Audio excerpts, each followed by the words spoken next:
Welcome back to our Santa Fe Fashion's YouTube channel. So glad to have Liberty on the line here. Liberty, can you tell us a little bit about yourself and how you work in the fashion industry?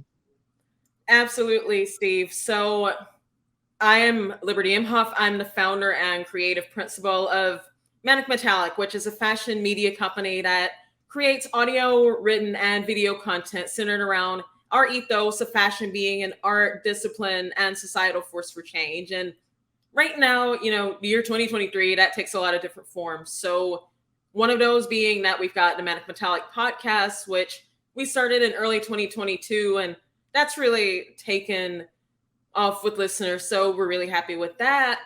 Of course, we've got our articles on our website. We originally started off as just an online publication in 2019, but we've since expanded to being a full media company.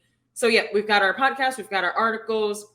We do online videos right now, and we've got a couple of video projects that we'll talk about at some point in the future that we want to get going. We've got a couple of digital products that we've got as well for folks that want to learn how to get into the fashion industry or that just want to learn more about the industry. So a lot of different things, a lot of fingers in different pots.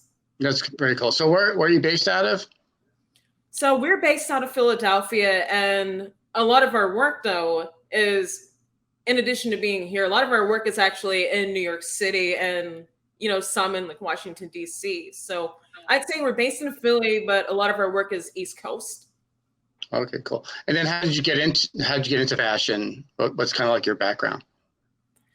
So my background is an interesting one. I know growing up, like ever since I was like 8 years old, I've been into fashion. I would get like scraps of fabric from around the house and I just hack them up with scissors and create clothes for my dolls. I feel like every fashion person has some kind of origin story like that.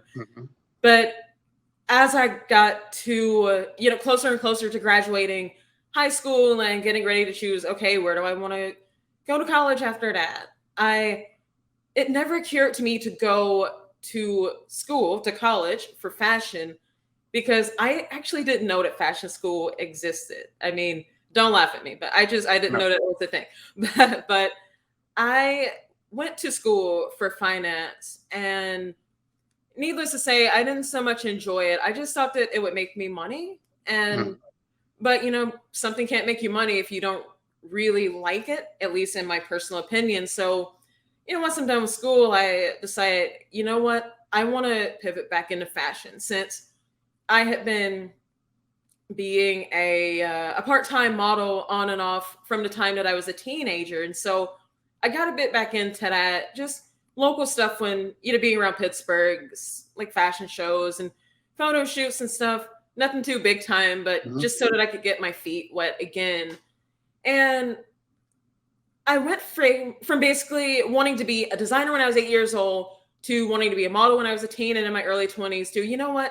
I don't actually want to work for anyone. I want to start a company where I can contribute my talents to the industry. So I'm really good at media. I'm really good at just having like an encyclopedic mindset about like designers and the industry in general. And so I figured, you know what? Why not start a fashion media company? And that's something that 2017 I started conceiving of. I got the name of the company down after going through a lot of different choices. I got the first iteration of the website down, and it honestly wasn't very good, but I guess you got to start somewhere. Definitely. 2019 got a much better design down, because I basically taken a course in learning to build a website. So basically coding, technology. And before that, I worked in sales technology. And after that, I worked in marketing technology. So I had all of these tech skills, marketing, sales, all of the things that you kind of need to learn to start a business, create a website. Unofficially started Manic in 2019, but I'm still looking to make my way up in tech at that time. And so I was like, you know what? I'll just do Manic on the side. I'll just write an article online every now and then, and I'm still going to look for a high-paying tech job. And then the pandemic happened in 2020, and it's like, well, what else do we have to do? Can't go anywhere, can't network, can't do anything. And so I had all the time in the world to write articles on the website. And eventually it gets to a point where 2021 comes along, and I'm like, you know what? I like writing. I like putting stuff on our website, but I want Manic Metallic to be an actual official company, and I want to contribute to the industry and more than just, here, I'm putting an article on the website. Nothing wrong with that, but I wanted to get our message out in more than one way through more than one medium, because we've got a lot to say, and I know that people take messages in different ways. Some people are more some people enjoy writing more. They enjoy reading good writing. Some people enjoy just listening to something while they go about their day. Some people just like watching videos. So we wanted to create work that could reach people in a lot of different ways to meet people where they are. That's cool. It's interesting. I was watching, and I just shot a video. I'm talking about the history of New York Fashion Week. How it started off as Press Week, Yeah. and now it's morphed into this other. And I thought it was kind of, I'm gonna name names, but there was a woman on TikTok, and she's an influencer, and she was upset because there was another influencer that was getting treated better than her, let's say, with the goodies and whatnot, because that influencer had more followers. And to me, it's funny because that's the world we live in, and eyeballs are really the new currency. Not so new anymore, but it's really where it's at. And I always talk about like legacy media. So back in the day when it was Press Week, it was all about getting press there because there was no social media. So you'd have, let's say, I'm guessing newspapers, magazines, maybe television, and you had buyers there. And now here we go, we fast forward and talk about being a media company, but it's all about getting people to see your collections if you're a fashion designer. So anyway, so I'm about to post a video about that. But I do think it's interesting where you're talking about media and films. Santa Fe Fashion Week, I've been doing that for 8 years now, and took a few years off, but it's always been like a brick and mortar event. But I'm finding that doing more like fashion films where you can reach more people, and it's more three-dimensional because I always feel like it's us and them, meaning us being the people that produce the shows, and the cool kids are behind the curtain making the show happen, and anybody else is just sitting there waiting for this thing to happen. So I'm working more on fashion films, and then I also own the domain name Fashion Behind the Curtain, where I want to bring the back of the house to the front of the house, so it's more of an immersive event.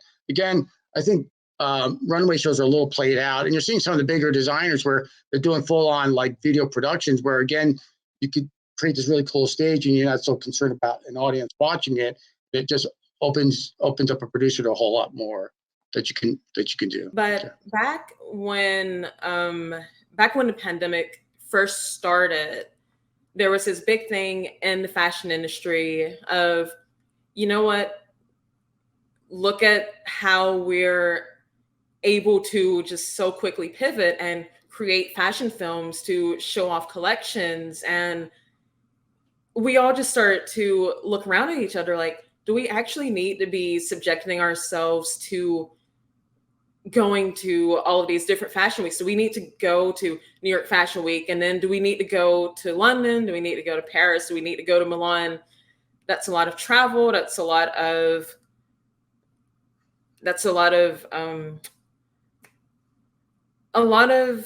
how would I say this?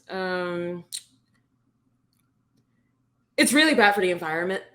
Mm-hmm. The fact that we're doing all of this. And also, like you said, fashion shows in some people's minds are kind of played out. And if we can just see all of these collections online, and we can decide, if you're a buyer, hey, we want to buy this depending on our stores. If we're pressed, we can decide this is the collection that we're going to cover.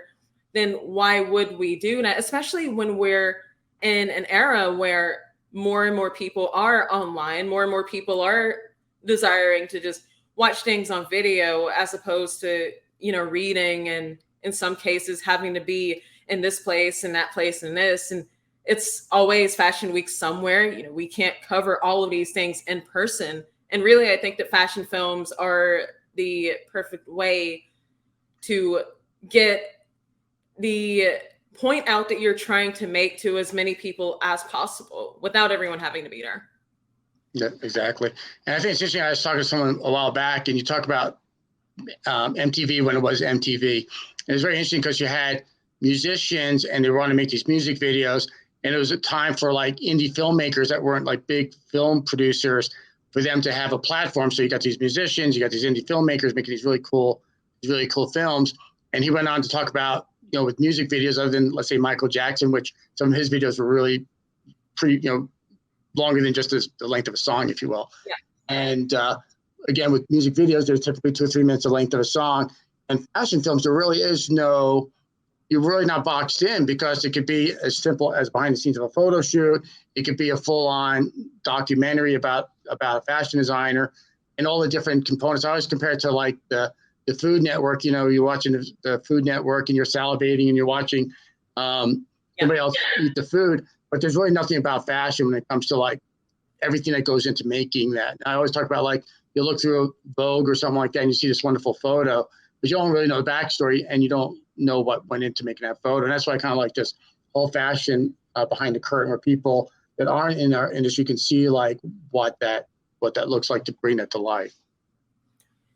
Yeah, absolutely. And one of the big reasons that video is such a big thing these days online with folks is that I know that, at least for the younger generation, like millennials, Gen Zers, we grew up in, I feel like, based on talking to a lot of folks and like my own personal thoughts, we kind of feel like we missed out on the best era of fashion. Like, 70s, 80s, you had like all of the 90s supermodels, like the really good designers like Galliano and McQueen were in their younger days. And so, with video, you get to see that footage of, hey, this is what the older times were like. And we can learn about the history of fashion in that way and how that history is influenced the present. And we can not just read an article, not just read a book, but we can see it with our own eyes and kind of get to relive it and experience it. And in some cases, we get to see like behind the scenes of how these things got created, how these shows were put on, and how these folks created their collections. And so fashion films, in fact, fashion documentaries are and have been super important to people like us. That's so cool. It's interesting to hear that from you. And yeah, it's really cool. So I was watching one of your, I think I was listening to one of your podcasts, and you're talking about doing more of these newsletters. And I found it very interesting.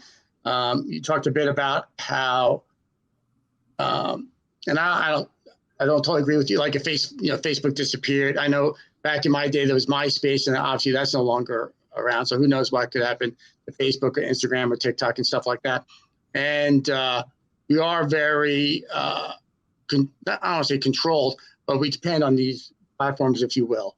And I think it's really cool how you're not only doing this, if you will, but you're also doing these newsletters. So can you tell me more about that for the people that maybe didn't catch that podcast? Now you're just to clarify. Yeah. Just to clarify, you're talking about the episode where I'm discussing if social media were to disappear, like what we all do. Am I correct? Exactly what I'm talking about. Yes. So I thought that was very interesting. Okay. Basically, the point of that was, if we have all of these social media platforms out now. We've got Facebook, we've got Instagram, we've got X. I'm never going to call it X. I'm just going to call it Twitter. I don't care what anyone says. Yeah.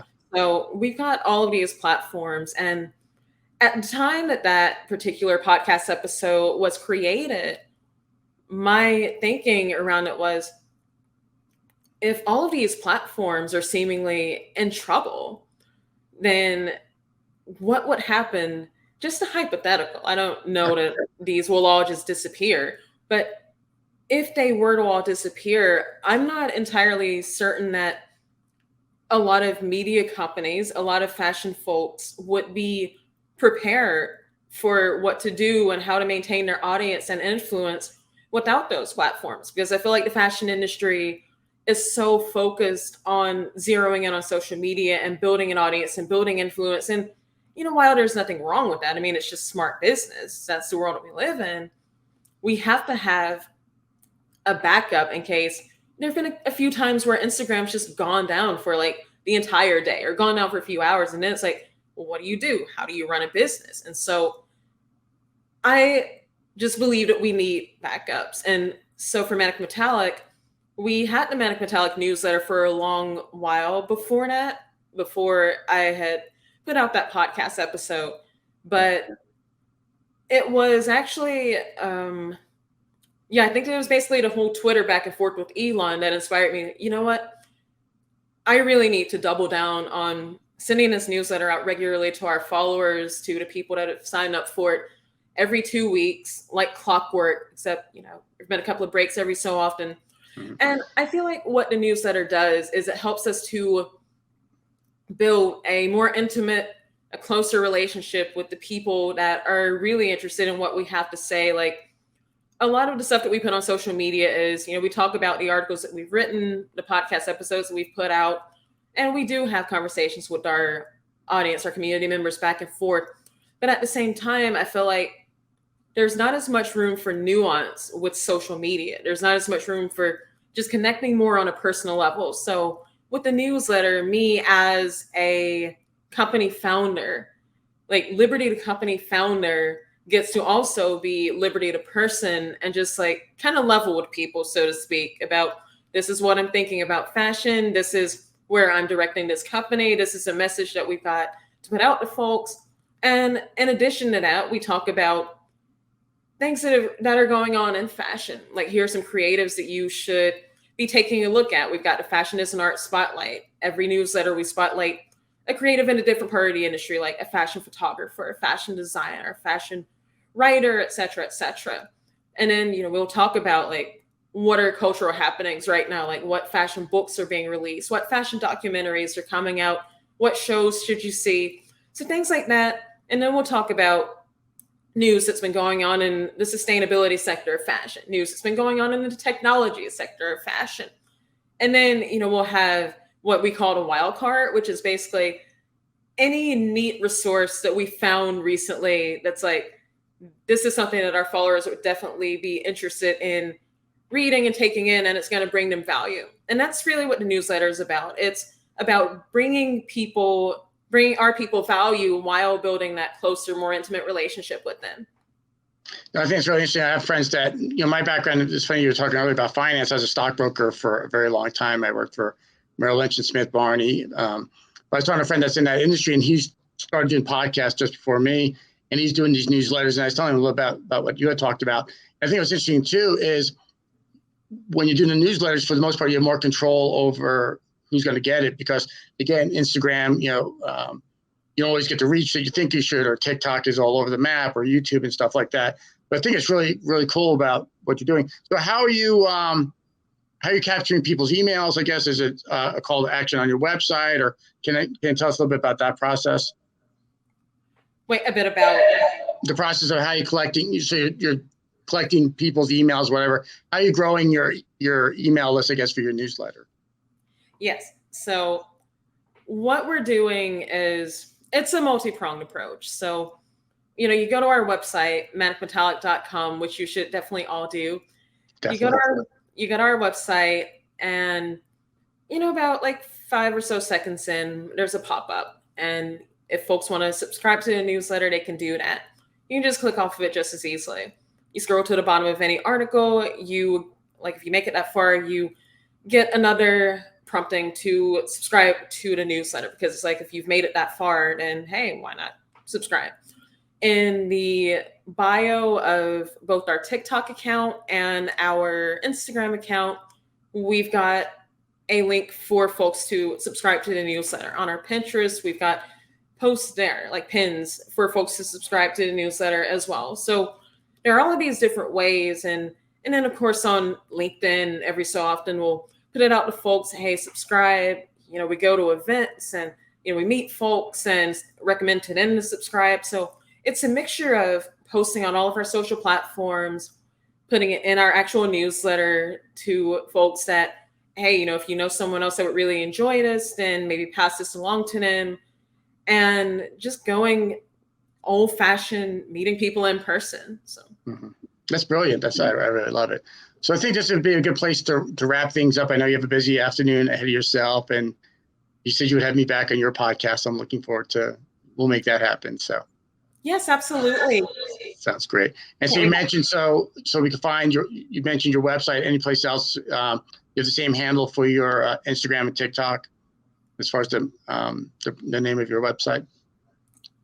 Yep. So basically, if you want to reach Manic Metallic, we're at Manic Metallic on most platforms except for TikTok, where we're Manic Metallic Official because someone took at Manic Metallic. So on TikTok, Manic Metallic Official. Sounds great. Well, thank you everybody for tuning into Santa Fe Fashion Week's YouTube channel. If you'd like to be a guest, please email me at info@santafefashionweek.com. Thanks again, Liberty. I appreciate it. Absolutely. Thanks for having me.